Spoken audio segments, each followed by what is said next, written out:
David Sarti, and Doomsday Preppers.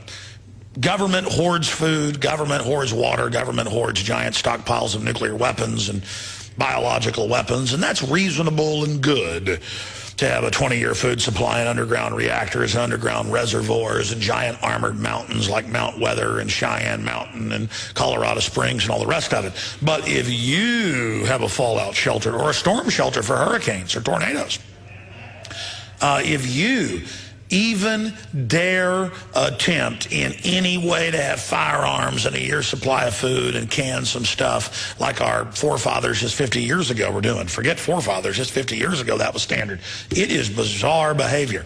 You can go to Communities Against Terrorism subsection of FBI.gov. There's literally hundreds of flyers they put out, and they tell repair people when they're in your house, do they have ammo reloading equipment? Do they have storable food? Did you see an arsenal of guns? As if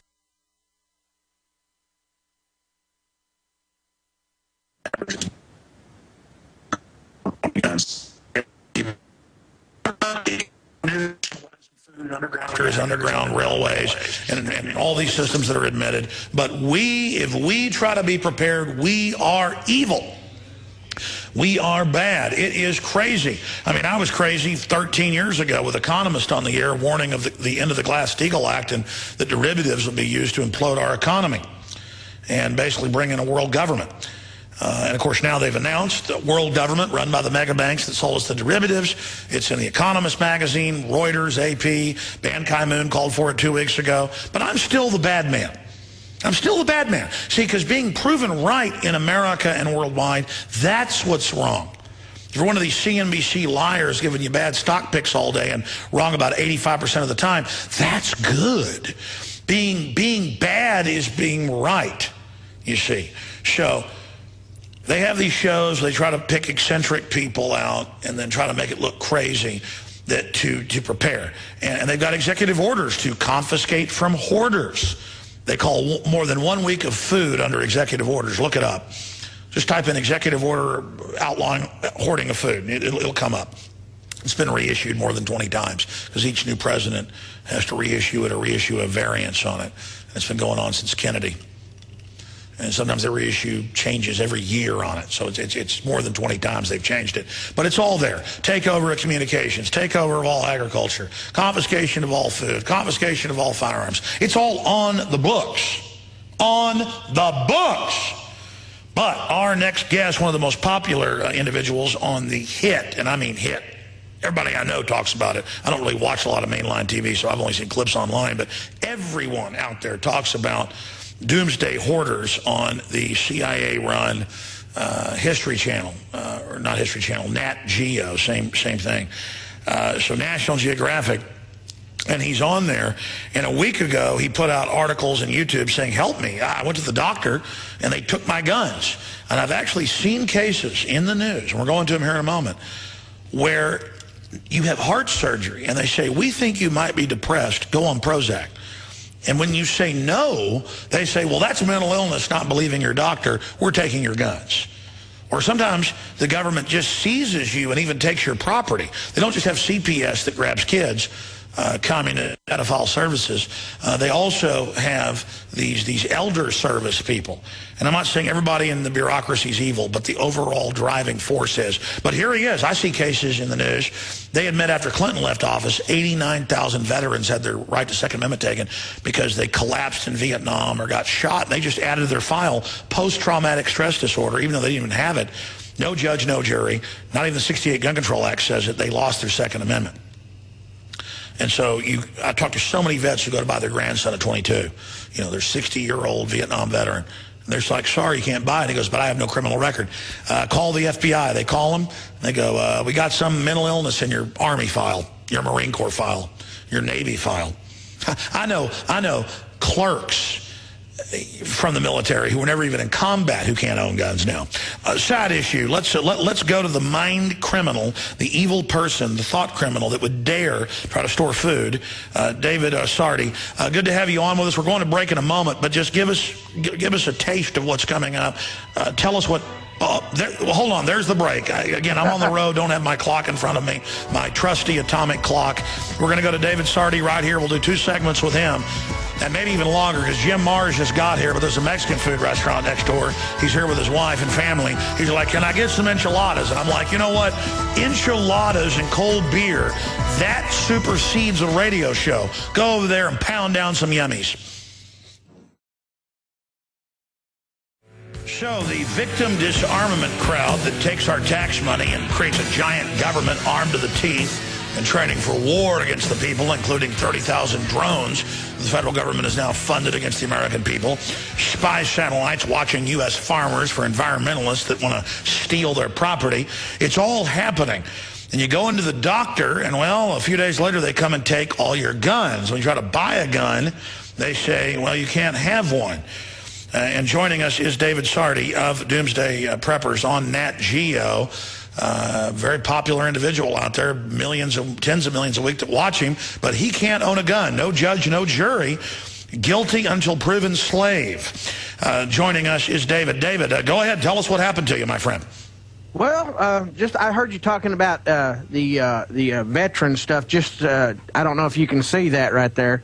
That's called an honorable discharge. I do have one of those. But anyway, I'm going to try to edit down this.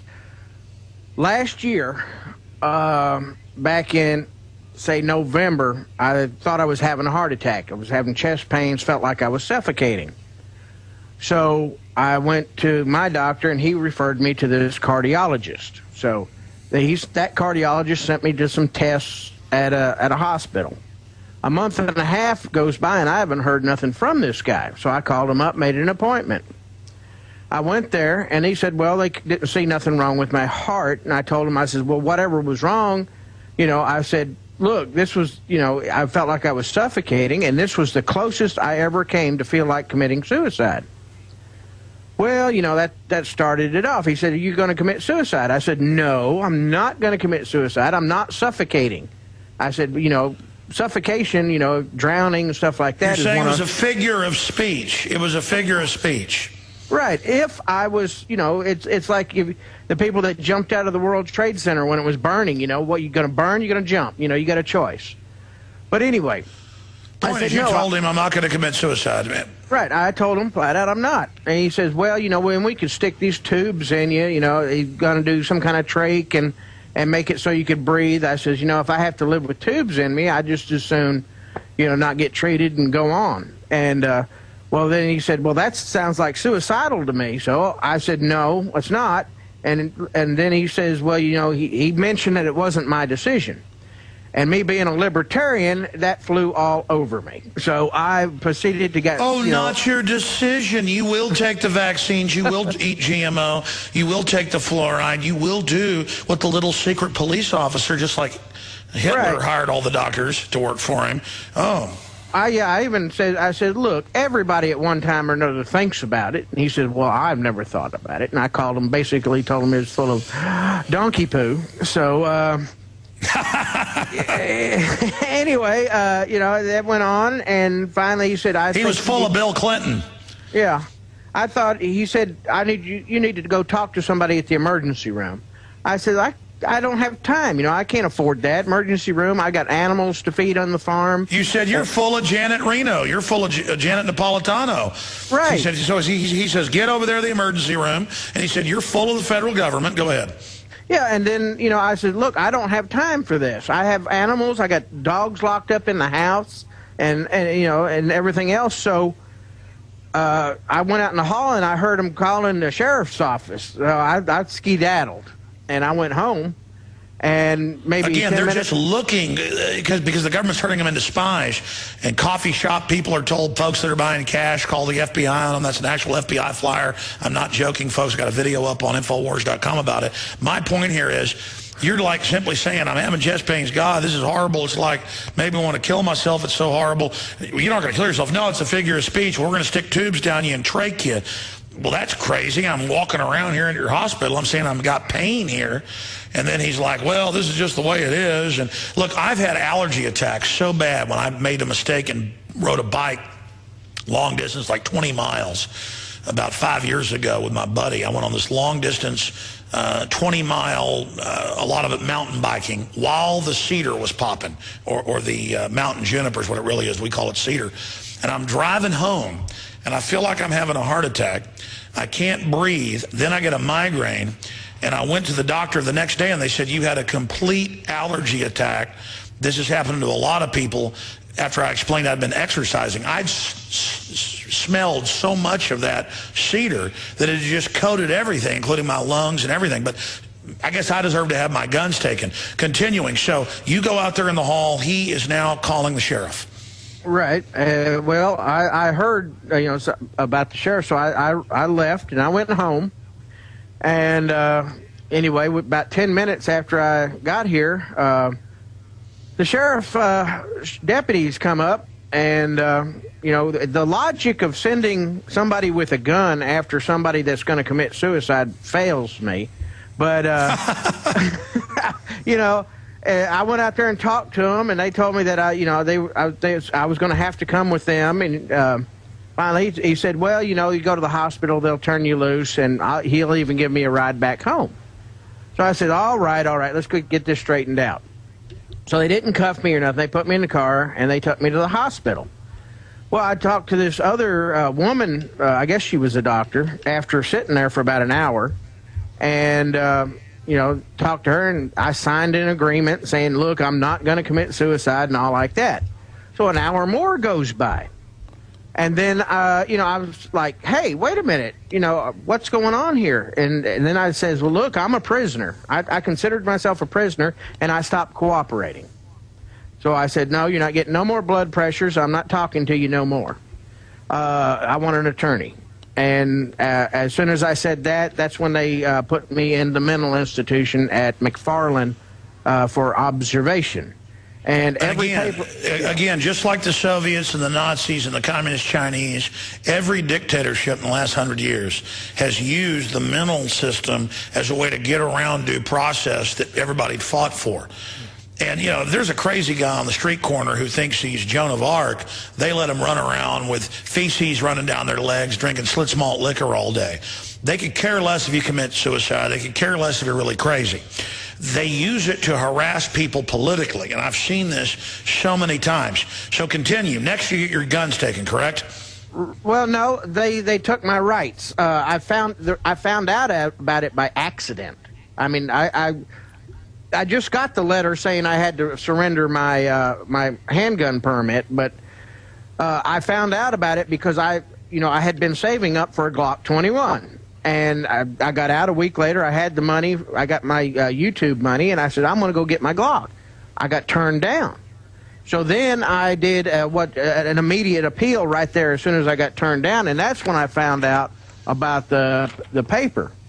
You have been declared a mental defective. And by the way, the Federal 68 Gun Control Act doesn't give them the power to do that. You had not been adjudicated mentally ill or committed, but they just color of law do it. It's felons under the 68 Gun Control Act that can't own guns, but it's just like color of law how they ban importation of guns to this country. It's not a law, but like Obama promised to do to Sarah Brady 2 years ago, he said, don't worry, I'm going to get their guns under the radar, like shipping guns to Mexico to blame the Second Amendment.